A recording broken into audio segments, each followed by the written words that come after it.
Juste après avoir précisé que la dérivée de ceci, c'est ceci, hein, j'ai ceci prime sur ceci, et ceci prime, c'est 2z sur n carré, hein, j'ai z carré sur n carré, et qui me donne bien 2z sur n carré plus z carré.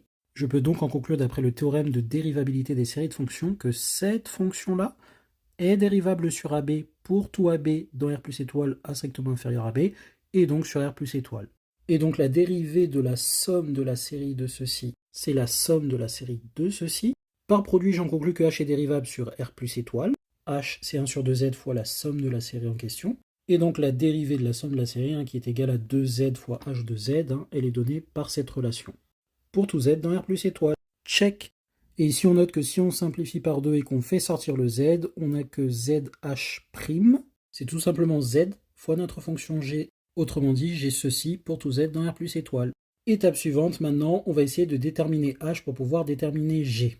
Pour tout Z dans R plus étoile, on a 2Z H de Z qui est égal à la somme de cette série, donc ça va se résumer en fait à calculer la somme de cette série, qui est égal au logarithme du produit infini de la même expression.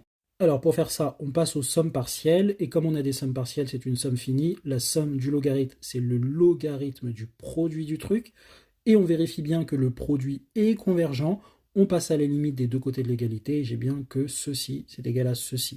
Le produit est convergent, puisque quand on est de la forme 1 plus un truc, le produit sera absolument convergent si et seulement si le truc qui s'ajoute au 1 est le terme général d'une série absolument convergente, c'est toujours le cas, hein, d'après le critère de Riemann. Et là, je vais utiliser une formule que je reconnais, qui n'est pas triviale et que je ne vais pas démontrer dans cette vidéo, mais lâchez un max de com si vous voulez que je le démontre dans une vidéo dédiée, c'est que le sinus est donné par une relation de ce type-là. Plus précisément, pour tout y dans C étoile, le sinus de pi y sur pi y, c'est égal le produit infini de 1a plus infini de 1 moins y carré sur n carré. Où la fonction sinus sur C, elle est définie comme étant l'exponentielle x moins exponentielle moins x sur 2i. Où l'exponentielle complexe est définie par sa somme sous forme de série.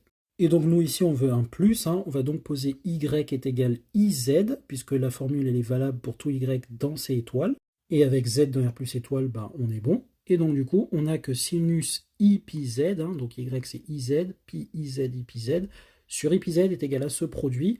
Donc dans le y j'ai un iz, le i carré devient un moins, ça me fait bien un plus z carré sur n carré.